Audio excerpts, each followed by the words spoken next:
Je m'appelle Selima, j'ai 25 ans, bientôt 26. Je suis tunisienne et je viens de finir mes études en littérature francophone. Moi, je suis née à Tunis et j'ai grandi à Tunis jusqu'à l'âge de mes 18 ans. Après, je suis venue à Paris pour faire mes études ici parce que je voulais faire des études en littérature française. Mes deux parents sont tunisiens. Mon père est originaire de Ksar El. C'est une petite région à côté de Sousse. Et ma mère vient de Kairouan. C'est une ville qui est dans le centre de la Tunisie, à 127 km de Tunis.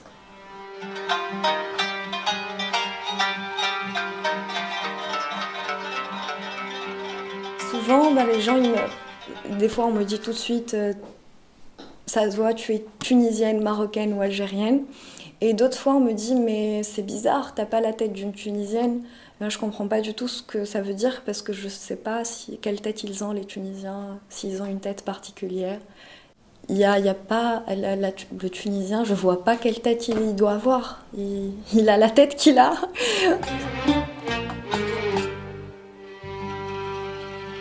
Je m'appelle Shaïba, j'ai 24 ans. Je suis d'origine tunisienne. Je suis actuellement étudiante infirmière. Je suis née en Tunisie, donc dans la même ville natale que mes parents. Je suis arrivée à l'âge d'1 an en France. Ma famille vient du sud-est de la Tunisie, plus précisément d'une ville qui s'appelle Mednine. Ma mère a vécu à Agabès, mais elle est née à Mednine ainsi que mon père. Je m'appelle Samar Boraoui, j'ai 24 ans, je suis tunisienne et je fais des études en communication et en même temps je travaille dans une agence marketing.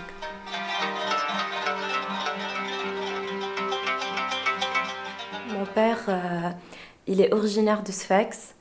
Sfax, c'est la deuxième ville en Tunisie.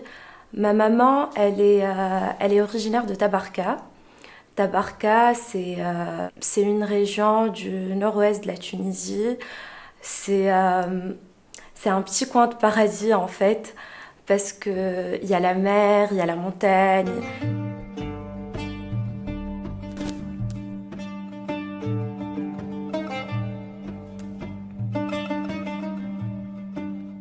En fait, ma vie en Tunisie, mes souvenirs, c'est mon enfance à Tabarka, mon adolescence à Sfax, et puis ma vie d'adulte à Tunis. Et voilà, je suis venue, ça fait 1 an que je suis en France.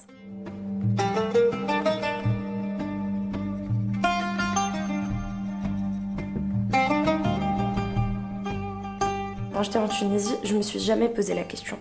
Ça veut dire pour moi, je suis née en Tunisie, mes parents sont tunisiens, mes grands-parents. Et puis j'ai commencé à me poser un peu de questions quand je suis venue ici en fait. Et beaucoup de personnes me disent non, creuse un peu dans tes origines, ça se voit, t'as pas trop l'air d'une Tunisienne, peut-être que t'as d'autres origines. Et j'ai beaucoup posé la question à mes parents. Ils m'ont dit non, d'après nos informations, on est tunisiens. Mounira Hamdi, je suis d'origine tunisienne, née sur le territoire français et j'ai 29 ans. Je suis consultante en communication digitale, donc je fais des formations, du conseil et de l'accompagnement en digital marketing. Mon père en fait est issu du sud tunisien, donc de la ville de Gabès. Il est né là-bas et sa famille, toute sa famille est pratiquement basée à Gabès.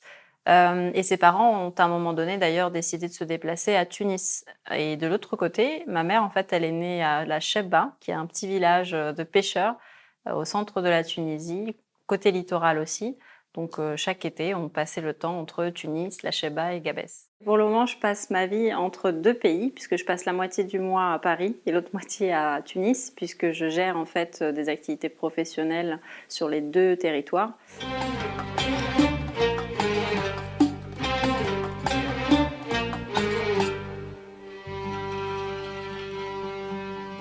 Ça m'amuse beaucoup quand les gens essaient de trouver mon origine. On me dit très souvent métissage, les îles. Alors, on m'a fait faire le tour de la planète, hein, on m'a tout dit, alors qu'il suffisait de franchir la Méditerranée.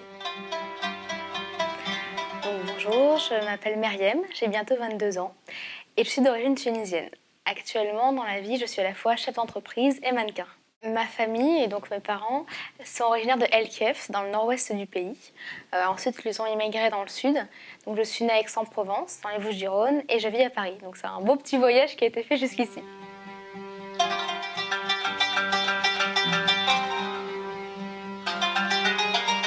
Ma famille donc, vient de El Kef, et El Kef, c'est une région qui est montagneuse.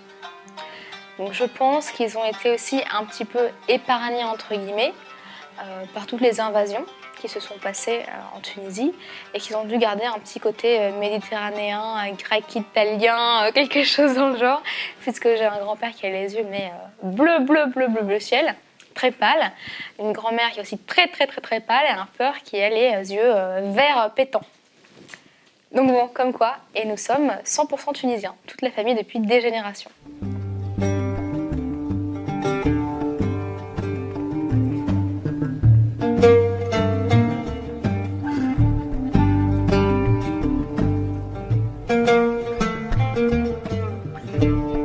Quand on était enfant, la plupart du temps, chaque année, nos parents nous emmenaient en vacances en Tunisie. Chaque année. Il n'y a pas une seule année où on ait loupé des vacances là-bas. Et en fait, il y a une particularité parce que nous, on faisait le voyage entre Paris et Marseille, donc en voiture, et ensuite on prenait le ferry à Marseille jusqu'à Tunis. Et il y a une sensation particulière lorsqu'on atterrit ou lorsqu'on arrive pour la première fois sur le territoire tunisien et que les portes du bateau, enfin la porte du carrage du bateau s'ouvre et qu'il y a ce fameux souffle, ce premier souffle tunisien qui arrive.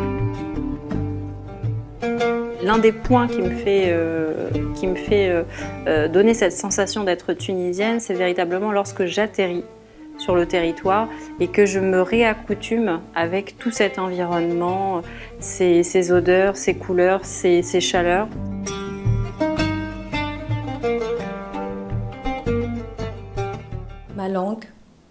Ma langue, parce que je pense que la langue, c'est ce qui nous permet de réfléchir. Et quand on parle une langue, on réfléchit en fonction des mots. Il y a des mots qui n'existent pas dans toutes les langues, qui existent dans une langue et pas dans une autre. Et donc forcément, ça fait qu'on ne pense pas de la même manière exactement dans deux pays différents. Il y a forcément des nuances, parce que c'est le langage qui va définir et déterminer la pensée. Donc oui, ma langue, elle fait que je parle tunisien, donc je suis tunisienne. ماذا بيا قبل ما نكمل نقول بيت من قصيدة متاع صغير ولد أحمد، هو شاعر تونسي مهم برشا، مات في 2016 ويقول: أحب البلاد كما لا يحب البلاد أحد، صباحا مساء وقبل الصباح وبعد المساء ويوم الأحد. J'ai pas eu de problème à parler de langues différentes dès mon jeune âge. D'ailleurs, mon institutrice en primaire avait encouragé ma mère à ce qu'on parle tunisien à la maison. Elle disait que c'était une richesse et un bien pour l'enfant de pouvoir parler deux langues. متعلقة ياسر ببلادي، نحب بلادي برشا وأصلي وأهلي ونتمنى لها كل الخير إن شاء الله. Je n'ai pas encore cette appartenance à 100% parce que je ne parle pas très facilement l'arabe et je ne parle pas très facilement le tunisien. Je pense que je me considérerai à 100% tunisienne lorsque je pourrai dialoguer avec ma grand-mère tranquillement, avec d'autres personnes sur le territoire tunisien tranquillement, sans avoir besoin de stresser. Inch'Allah dima al-Moumin, Inch'Allah oh là là, je vais pas y arriver. Inch'Allah dima al-Moumin, Inch'Allah dima Tunis labas, Tahia Tunis.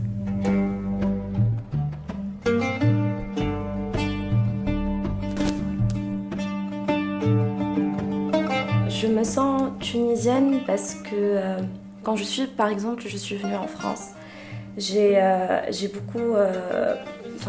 beaucoup discuté et connu d'autres origines de pays arabes. Et c'est là en fait que j'ai senti la particularité d'être tunisien. C'est que, en fait, je sais pas si c'est compréhensif de dire ça, mais je me sens tunisienne parce que j'ai l'impression que je suis juste Je suis un mélange de tout et de n'importe quoi, parce que en même temps je suis arabe et je parle l'arabe, mais en même temps je m'identifie pas trop peut-être aux autres pays arabes. Je conçois mon identité comme une construction, comme pas du tout quelque chose de fixe en tout cas. Je suis tunisienne certes et je me sens appartenir à la Tunisie, mais mon expérience et mon vécu font que je me sens aussi quelque part chez moi à Paris. Ça fait 7 ans que je suis ici et c'est un peu aussi ma ville, elle fait partie de mon histoire et donc aussi de mon identité. C'est cette complexité-là qui fait que je me sens tunisienne. C'est le fait de me questionner chaque jour depuis que je suis en France. C'est le fait que par exemple, parfois je me dis non, en fait, je me sens plus proche de la culture française. Puis je me dis non, je suis plus proche de la culture arabe. Le fait d'être arabe, ça m'a ramené aussi à une image d'un milieu social plutôt défavorisé. Donc c'était plutôt ça qui me gênait plutôt que le fait de mes origines. Et donc je me suis un petit peu bloquée, malheureusement. Par exemple, contrairement à mes frères et sœurs, j'ai refusé d'apprendre l'arabe, ce que je regrette terriblement. Je parlais parfaitement bien et puis comme j'ai refusé de le pratiquer, j'ai commencé à perdre du vocabulaire et c'est normal. Et donc finalement j'en ai un petit peu souffert. Et c'est en grandissant, en m'armant culturellement, intellectuellement, que je me suis rendu compte de cette erreur. Avoir une double culture, c'est une telle richesse. C'est un tel bonheur d'avoir cette petite pincée en plus qui permet d'avoir un regard plus ouvert sur le monde.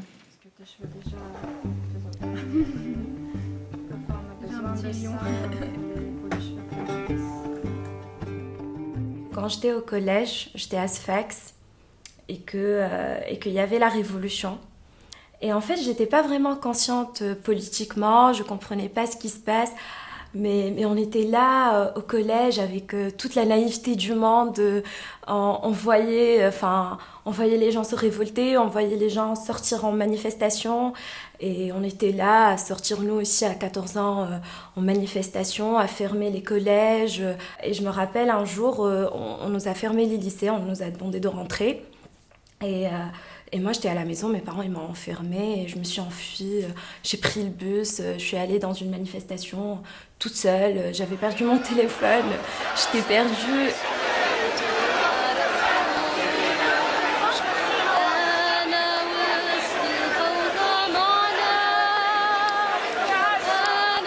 Des milliers devant le ministère de l'Intérieur a réclamé le départ du président Ben Ali et de tout son entourage. Ben Ali dégage, peut-on lire en français et en arabe sur des pancartes.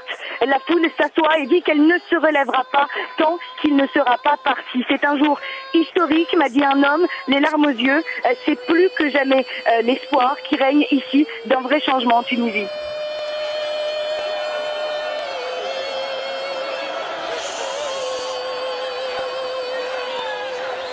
Tout le monde s'est senti plus tunisien que jamais en fait. Parce que là, par exemple, actuellement, il y a beaucoup de divisions entre les partis politiques, entre les croyances, les convictions. Mais à cette période-là, en fait, tout le monde était uni.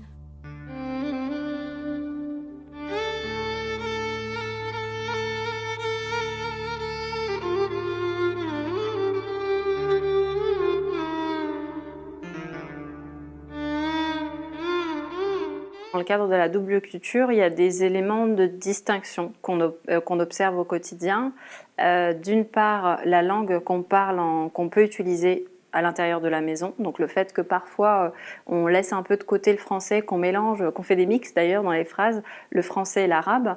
Le fait qu'on se mette à l'aise, parfois ça passe aussi par le style vestimentaire, puisqu'on enlève un petit peu des vêtements de style occidentaux ou de la mode européenne. Et puis on va se mettre à l'aise dans des robes qu'on utilise un peu plus en Tunisie, comme les djellaba, enfin les djellaba, ou des tuniques tunisiennes. Donc ça passe aussi par cet aspect-là.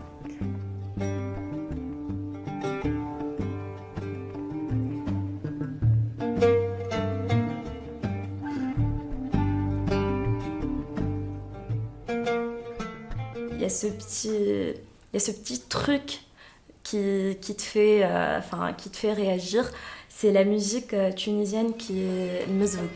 On danse sur cette musique dans les mariages, on les appelle rebour. C'est quand tu te lâches et que tu danses avec cette musique. Et je pense que peut-être que je ne l'écoute pas au quotidien, mais tu trouves toujours les Tunisiens. Et ici en France, en fait, quand je vais par exemple à des rassemblements avec des Tunisiens ou à des soirées, c'est toujours fin de soirée, on met ce mezzoud et on se lâche.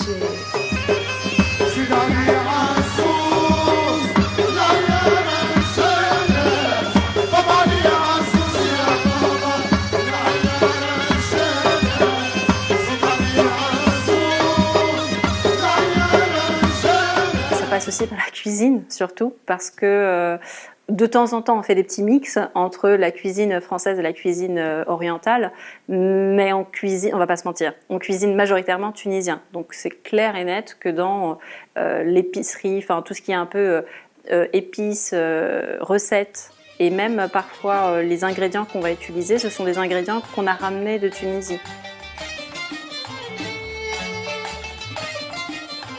Donc notre couscous est différent de nos pays voisins. Le nôtre est rouge, donc il est bien piquant. D'ailleurs, le piment, c'est une spécialité tunisienne. On est connu pour ça, pour l'harissa, donc tout ce qui est piquant.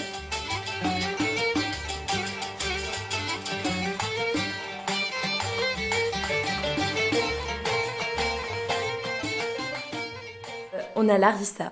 On aime tout ce qui est très piquant. Et c'est drôle, moi par exemple, ici, je me promène toujours avec un tube d'harissa. Et même quand je vais au restaurant, j'ai mon tube d'harissa. Et on mange ça avec tout, hein, mais vraiment avec tout, avec des plats qui sont pas du tout piquants, mais on a ce truc de mettre de l'harissa partout. Par rapport à tout ce qui est en lien avec la rigueur sur le timing, sur le fait d'arriver en retard ou non à des rendez-vous, sur le fait de décrocher ou non au téléphone pendant les rendez-vous, ça c'est des éléments qu'on a appris par exemple dans le cadre français à respecter. Donc c'est vrai que quand quelqu'un arrive, ne serait-ce qu'à l'école, quand on arrive en retard, on doit avoir un petit billet pour s'excuser et ainsi de suite. Et il y a le nombre de retards qui est indiqué dans le carnet de correspondance et tralala. Alors que en Tunisie, c'est vrai que la gestion du timing, elle est plus ou moins malléable. Donc on peut arriver plus ou moins en retard sans qu'on soit considéré comme étant en retard. Et c'est la même chose en fait dans la gestion du business parce que c'est pas les mêmes émotions. En France, on va parfois faire la différence entre le boulot et le fait d'être ami avec des collègues. C'est bien si on devient ami avec des collègues, mais c'est pas une obligation. Alors que le business en Tunisie, j'ai l'impression que c'est un peu plus en lien avec la famille. Il faut pratiquement que ce soit des gens qu'on aime, qu'on apprécie, pour pouvoir faire du business avec eux. Donc déjà, là, il y a des notions complètement différentes. Donc je jouais beaucoup plus la psychologue sur le territoire tunisien pour faire avancer certains collègues sur certains projets, pour essayer de faire en sorte que deux collègues ne se tapent pas dessus constamment. Donc pour eux, ils sont obligés de s'aimer pour pouvoir continuer à travailler ensemble, sinon ça ne va pas. Ils ne peuvent pas continuer à vivre comme ça. Peut-être une particularité qui vient de tradition tunisienne, arabo-musulmane, presque, hein, dirait-on, c'est le poids qu'on accorde à l'image. À l'image et à ce qu'on appelle l'honneur de la famille. C'est-à-dire que les femmes, puisque c'est souvent le cas des femmes, et j'ai un petit problème avec ça, on doit être véritablement irréprochable et parfaite pour l'honneur de la famille. Puisque tout se répète et tout grandit très très vite. C'est-à-dire que je voyais à mon adolescence mes petites copines qui commençaient à sortir et rentrer à 21h, des choses comme ça. Pour moi, c'était hors de question. Donc déjà dans la construction de sa personnalité, puisque c'est l'adolescence qu'on se construit, on commence à avoir une légère différence. Bon, moi j'ai fait en sorte de faire ce que je voulais, hein, comme j'ai vu. Mais je sais que c'est quelque chose qui est très présent, en tout cas pour les autres personnes qui sont dans le même cas que moi. Les filles, par exemple, ne doivent pas sortir tard le soir, elles doivent rentrer à la maison après le boulot. On n'est pas du style à penser à autre chose que le boulot, la maison, les enfants, le mari et ainsi de suite. Donc oui, j'ai grandi dans ce cadre-là. Mais après, lorsqu'on fait partie justement de cette double culture, on essaye de trouver des compromis entre les deux, entre ce que l'on veut, ce qu'on doit faire, ce que l'on souhaite réellement et comment on peut faire plaisir à la fois aux parents et à la maman et se faire plaisir à nous-mêmes. C'est important. Et si je reprends le point sur l'activité professionnelle, c'est un point très délicat, justement parce que je mets en place des activités que déteste absolument ma mère. Donc à savoir voyager beaucoup, être en constante mobilité et bien sûr créer des événements qui sont plutôt dans des horaires nocturnes. Donc là, ça a dépassé l'entendement pour elle. Mais bon, après, pendant un certain temps, ça a créé des tensions. Et après, on essaye de trouver des compromis entre nous.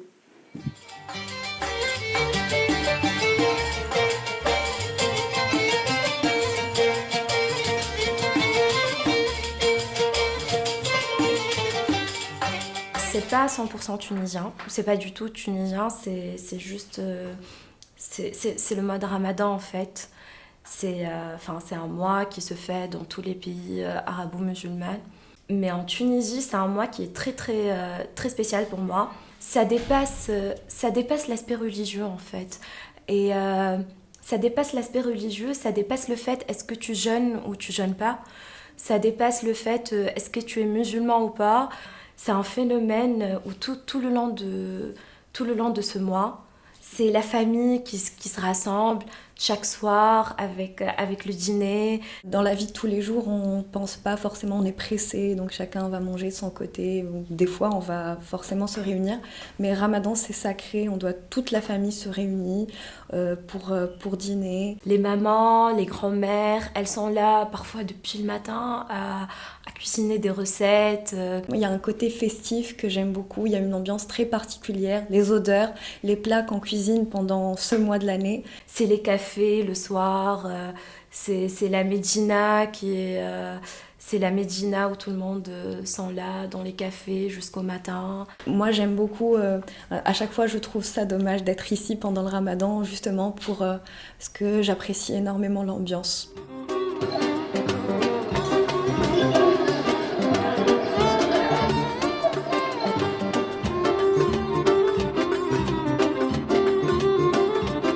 Une fois, moi et mon frère, on a pris le train de Tunis pour aller au sud, pour rejoindre ma famille. Je devais avoir 18 ans, 17-18 ans.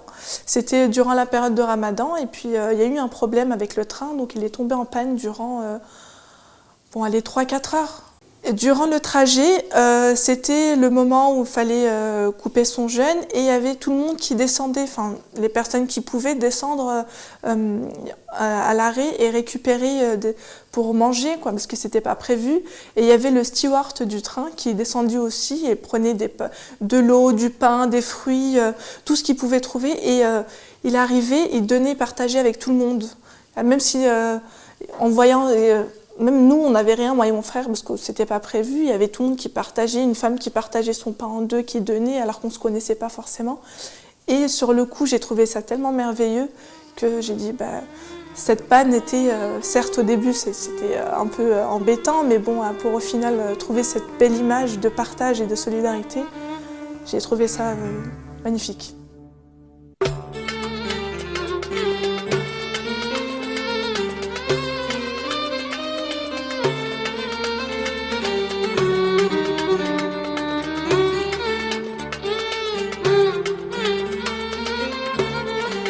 Mariage, c'est un festival.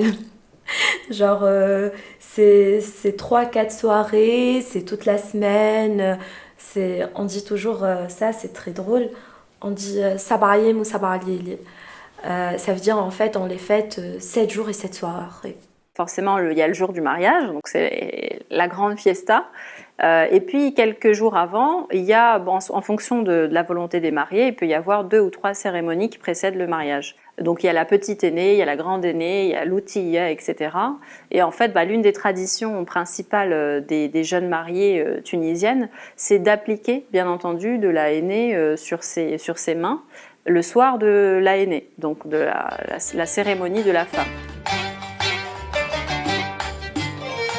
L'idéal, c'est que toutes les personnes, notamment les jeunes filles qui accompagnent ou qui sont proches de l'entourage de la mariée, mettent aussi, durant la cérémonie, un petit rond autour, donc un rond de henné au sein de leur paume pour célébrer justement cette cérémonie et indiquer qu'à la fois elles sont jeunes femmes, ça peut être jeunes femmes ou pas, hein, mais généralement c'était pour les jeunes femmes, indiquer qu'elles sont disponibles et en même temps qu'elles sont dans le cortège de la mariée. La mariée, lors de son mariage, elle doit être couverte. Donc on doit couvrir le visage durant toute la durée du mariage jusqu'au dernier jour. C'est le dernier jour où le visage de la femme est dévoilé et que les invités voient la mariée. Je ne connaissais pas ça quand j'étais jeune. Je trouvais ça bizarre que la mariée soit couverte pour faire l'effet de surprise à la fin. Et donc j'ai essayé, étant jeune, de retirer le voile qu'elle avait et on me disait non, faut pas faire ça. Un petit élément qu'on retrouve très souvent dans les mariages tunisiens, que je trouve un petit peu triste finalement, puisque eux également perdent de leur personnalité, c'est que très souvent les femmes sont maquillées, mais elles sont maquillées blanc, blanc, blanc, blanc, blanc, blanc, blanc. C'est-à-dire qu'elles finissent par ressembler à des Asiatiques complètement figées, avec des yeux surmaquillés, etc. Pourquoi ? Parce qu'elles veulent ressembler à leur idéal, qui est la femme occidentale. Et au lieu d'être mises en beauté, elles sont une caricature finalement d'elles-mêmes, elles ne sont plus elles-mêmes. Et c'est dommage, au lieu de vouloir exploiter la richesse qu'ont en elles ces femmes, la beauté qu'elles ont, elles essaient de s'approprier celle d'une, pas d'une autre communauté ethnique, mais d'un idéal qu'elles se sont créé, de la femme européenne. Alors que ces femmes sont magnifiques. J'ai vu des photos de ma grand-mère qui a les petits dessins sur le visage, le col noir et les cheveux bruns extrêmement longs, mais c'est superbe. C'est vraiment très très beau et c'est dommage.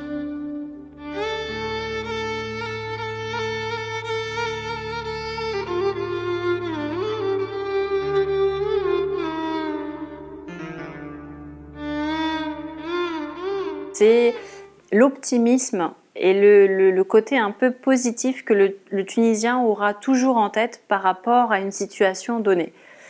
Et souvent, on nous le fait remarquer à l'étranger lorsqu'on échange avec d'autres nationalités, par exemple des amis algériens ou des amis marocains, qui me font la réflexion et qui me disent on n'a absolument pas compris pourquoi vous avez fait la révolution tout d'un coup, vous étiez gentil, vous étiez mignon, vous étiez positif, et puis tout d'un coup vous êtes rebellé alors qu'on ne savait même pas que vous n'étiez pas bien à l'ère de l'ancien gouvernement. Donc c'est pour dire à quel point ils avaient une image particulière des Tunisiens. Et c'est vrai que ça a toujours été un élément que j'appréciais beaucoup. On voit des jeunes talents dans tous les domaines, des jeunes entrepreneurs en train de monter leur start-up, les jeunes réalisateurs en train d'être primés partout dans les plus grands festivals dans le monde. Et je le vois même moi au niveau de mon petit secteur, je m'intéresse beaucoup à l'innovation et à l'entrepreneuriat en Tunisie. Et la manière dont l'écosystème start-up entrepreneurial a évolué sur le territoire, c'est juste phénoménal. En l'espace de quelques années, on a construit il y a plus d'une 50aine d'acteurs qui se sont installés pour accompagner l'innovation, pour accompagner la création d'entreprises.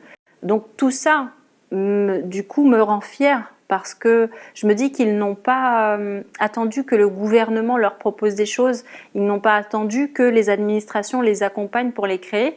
Ils sont partis les créer eux-mêmes. Même si c'est pas facile, qu'il n'y a pas les moyens et que la situation elle est très instable, au milieu de tout ce chaos-là, il y a le jeune Tunisien qui ne laisse pas tomber, qui est là avec beaucoup d'énergie. Il se relève toujours et surtout en fait avec le sourire et avec beaucoup d'humour. Je suis très fière finalement de la jeunesse tunisienne qui a eu la chance enfin d'aller à l'université, qui a eu la chance d'apprendre et donc de pouvoir faire ses propres choix, en toute connaissance de cause. Et qu'avec les armes qu'on leur donne enfin, par l'accès à l'école, par l'accès à l'université, les échanges internationaux, de pouvoir véritablement offrir un demain différent à leur nation.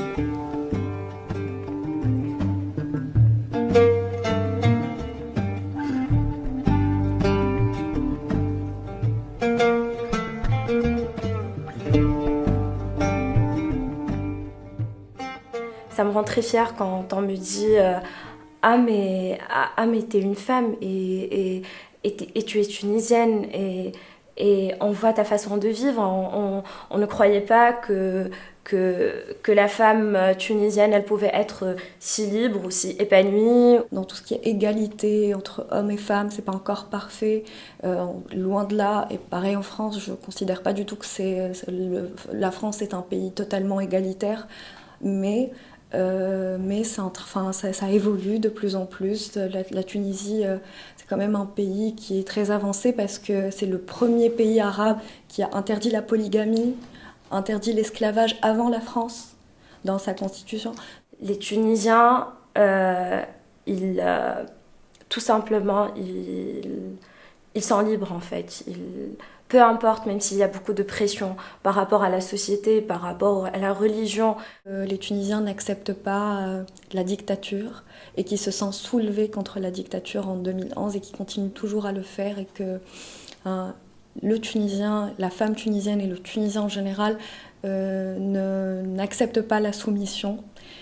Et ils l'ont prouvé, on l'a toujours prouvé, on s'est toujours battu pour nos droits, on s'est toujours battu pour en avoir d'autres et pas juste pour conserver nos acquis. Donc c'est quelque chose qui me rend très fière.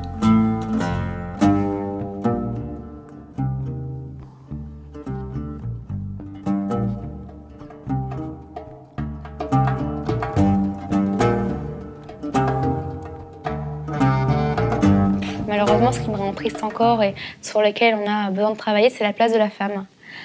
Puisque la dernière fois que je suis allée en Tunisie et pour laquelle je ne suis pas retournée, c'est que j'ai eu l'occasion d'avoir une belle dispute, puisque compte tenu de mon physique, parfois les locaux ne pensent pas que je parle l'arabe, et je le parle et je le comprends. Et du coup, ma sœur, qui était pourtant enceinte, en plein été, portait une jupe, une robe au genou, et s'est faite insulter littéralement en arabe. Alors que il faisait juste chaud, en plein mois d'août. J'estime qu'on peut porter une robe sans subir ce type de choses. C'est les gens qui n'acceptent pas l'égalité, par exemple, entre les hommes et les femmes, et qui expliquent ça par la religion, par la tradition, etc. Je ne comprends pas parce que je pense que le monde doit évoluer et qu'on ne peut pas, en 2020, encore considérer que la femme n'est pas l'égale de l'homme, comme certains le pensent encore aujourd'hui, mais pas que en Tunisie. Des gens comme ça, il y en a partout, et ça me révolte. Il y a une certaine hypocrisie sociale, je dirais. Ça veut dire que on veut être libre, mais parfois on n'arrive pas à l'assumer. Un jeune Tunisien te dira j'aime beaucoup vivre dans les pays de l'Occident où il y a l'égalité entre l'homme et la femme, où c'est des pays libres. Mais en même temps, il te dira non, en fait, on est musulmans. Puis il te dit non, je ne veux pas, la Tunisie ne sera jamais un pays laïque. Mais en même temps, il te dira non, la Tunisie, c'est un pays qui respecte les croyances individuelles et les libertés individuelles. J'ai l'impression, et je touche un sujet qui est un petit peu sensible, qui est celui de la religion, que le Coran est lu de la mauvaise façon. S'il est lu, déjà. J'ai eu l'occasion de le lire. Évidemment, je me renseigne par la suite sur ce qui est écrit. La place de la femme est sublime dans la religion musulmane, dans le Coran, dans l'histoire du prophète. Et j'arrive pas à comprendre finalement cette mise à l'écart de la femme à l'heure actuelle. Voilà. Et j'ai un petit peu de mal avec ça, et j'espère que dans les années à venir, elle sera plus considérée pour ce qu'elle est, et pas comme un demi-homme finalement. Moi, je dis que c'est un passage obligatoire, en fait, parce que quand le débat il se crée et quand le Tunisien il est tout le temps en train de se questionner, même s'il est tiraillé entre les traditions, la société, la religion, et entre sa liberté d'expression et de tracer son propre chemin, si on en parle et si y a tous ces débats-là, c'est que ça va s'arranger. Avant, en Tunisie, on ne parlait jamais de féministes, on ne parlait jamais de communauté LGBT, on n'en parlait pas, tout ça. Maintenant, il y a des lois qui s'évoquent pour les libertés individuelles, pour l'égalité dans l'héritage. Vive l'émancipation des femmes, vive leur retour pressant à l'université et puis vive l'éveil intellectuel.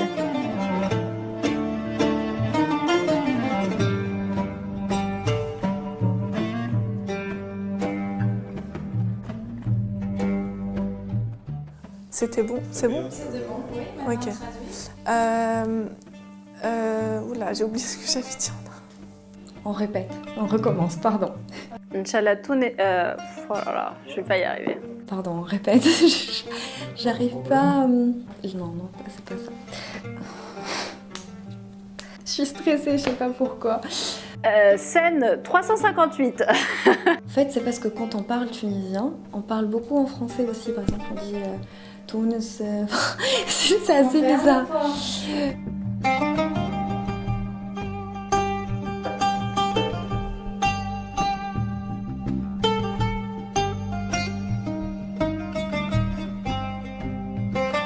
ومهما الخاين بيع ومهما السمسار من أرضك شري ذريع حفنة ترابك بقصور ذهب لا تشريها لخمور عجم ولا خيول عرب ومهما لقيتني هايم في دول العالم نسب فيك ونشتم نقولك يا ميمتي راهو وليدك كذب وراهو عنده غصة في القلب عنده غصة في القلب وناوي يرجع لك كيف ما يرجع الفرطته للنار اللي تحرقه وكيف ما يرجع السفاح لزنازة اللي بسكينه تقتل وكيف ما يرجع البوليس للمركز يولي بطل نرجع لك ونصيح في شوارعك كل بوليس مجرم حتى تثبت براءته كل مسؤول سمسار حتى يأتي ما يخالف ذلك ولا مناصب ولا خطب ولا مثقفين يكتبوا في كتب العرس بدا يهوني من الحمى العربي والخير وذناه ما يرجع كان هوني للحمى العربي العين بالعين العين بالعين والسن بالسن والثورة بدات من التضامن للرداية في المنزل عبد الرحمن في حق دم الشهيد في حق دم الشهيد نتغدر ونتولد من جديد ونرجع حق الخبز المسروق هذا كلامي وصلته وتواليكم سلامي تنصتله إن للشارع وإن إليه لراجعون إن للشارع وإن إليه لراجعون